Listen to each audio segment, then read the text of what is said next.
before. You put on foundation, maybe it's something that you've worn during the winter months and it looked fine then until summertime hit and you got toasted in the sun and your foundation you have that you're using, it just doesn't work. You start putting it on your skin and you realize, hey, this isn't looking right. But there's a couple of things you can do to still correct this. You can either try to correct this before you put the foundation on your skin, or you can correct it when it's on. The question is, you have to look at yourself and ask yourself, what color is missing from my foundation compared to the rest of my body here? If I look at this foundation, I'm missing warmth. I'm missing a little bit of yellow and probably just a smidge of red. With me being so tan, I do have redness in my skin. So this is something that I think a lot of us will find useful. And you could try some like color correcting drops, like red and yellow drops, or you could use a cream palette. I feature one of those on one of my videos. Actually, I featured those a couple of times on a couple of videos, and I need to start back kind of sharing that again, because I've learned so much more about those. It's like a dupe for the Makeup Forever Flash palette. It's basically a flash palette. It's cream colors in there. You can use that and blend in with your foundation to get the color right. It's no different than the drops, except the drops are liquid.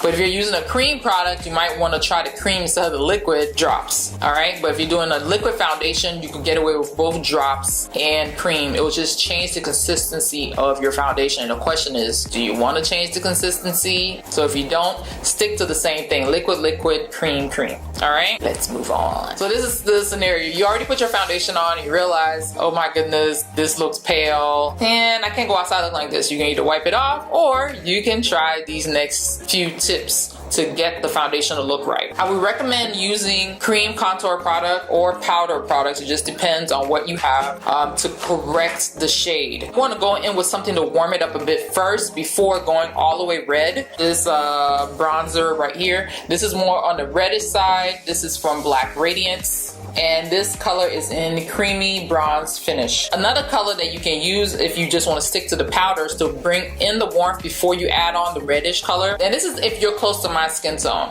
But I'm just trying to give you ideas so you can think about what you have in your makeup collection that you can use to correct this issue or purchase from the store. So this one is called Golden Cashews, and it's a pressed powder from Black Radiance as well. This color is a nice golden color, and maybe I should use a clean brush for this. I've never really made the conscious effort to clean this brush out. Alright, so I'm going to be using this Eco Tools brush, and honestly I can't even see the name on it. A blending and bronzing brush. Alright, and it's a fluffy brush. It's a fluffy stapling brush, and that's what I love about it. I like have my eye on. I'm like, this thing will be great for putting on like liquid foundations and buffing on powders and stuff like that. So I haven't set my face, so I'm not going to just start buffing this in all of a sudden. I'm actually going to use this to like staple in, and automatically you see it's already bringing in the tone. So the question is, what kind of pressed powder do you have that will add warmth but it doesn't have a whole lot of red in it? And it's depending on your skin tone. Please keep that in mind. So automatically this is starting to turn this foundation more into a highlight looking color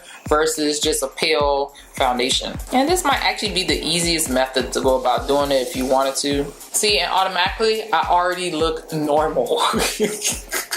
So no point in getting rid of that foundation or putting it off to the side or whatever. Alright, so now that I have the color on, now I can go ahead and start buffing it in. Because a lot of times if you don't set your face and you go to putting powder on, it's going to cling in certain areas and it's not going to blend in properly. So that's why you want to make sure you at least like do the setting, stapling motion to set it first before you go into actually blending. And honestly, like, this is probably the easiest step to do. I'm going to go into this cream contour palette I have from Le Maquillage Pro. This is MAQ Pro. I'm going to use the bottom shade right here because this is probably more along the lines of what I'm aiming for in that brown tone. And you can put it on the back of your hand and warm it up before you apply it. I'm going to take a little bit of that yellow. In fact, I should have done this first. Alright, so I'm going to take a little bit of that yellow and blend it in with the brown. Yeah, that's more of a toasted color. Here we go. There we go. Alright, and don't forget to contour your nose to bring that color back in. I'm going to just put it right over the nostril. And you can do that a little bit more, and I'm going to go over here and then go along the jawline. Alright, and then if you want to go from here and doing your pressed powders,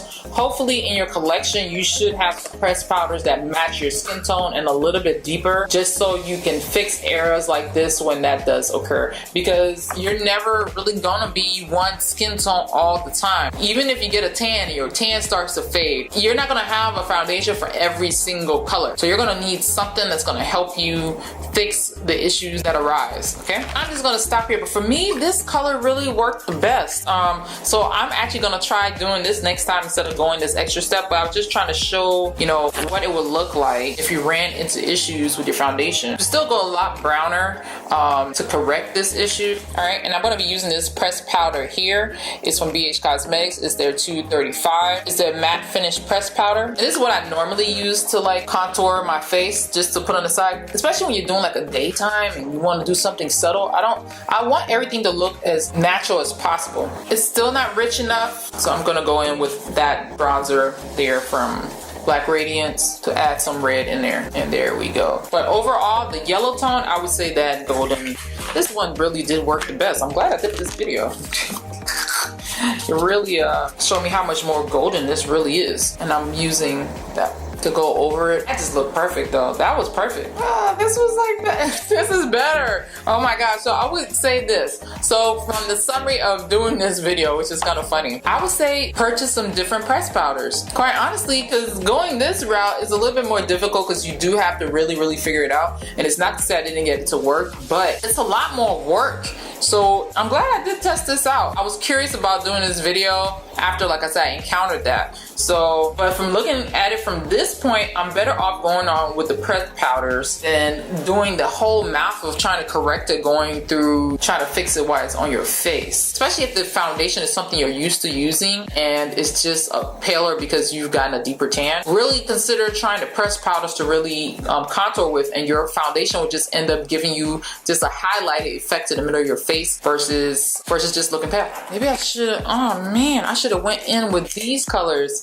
Yeah, I should have went in with this right here. That would have made it perfect. This is a product I haven't reviewed yet, but I'm gonna do another video and review these right here. It's a green beauty product, and they sell these little compacts. I think I probably paid, maybe it was like $5 or something like that, and something like this is gonna last me a minute. So I got a couple of different shades to test out, so kind of be on the lookout for that as well. And I know this video is like all over the place. I did find a palette that I could work with the pressed powders. This is the e.l.f. Deep Contour Palette. I'm gonna use to like see if I can like correct this side of it. I'm using this color right here, and this is bringing back in those colors that I need to like warm my face up, because this side was still looking a bit on the pale side.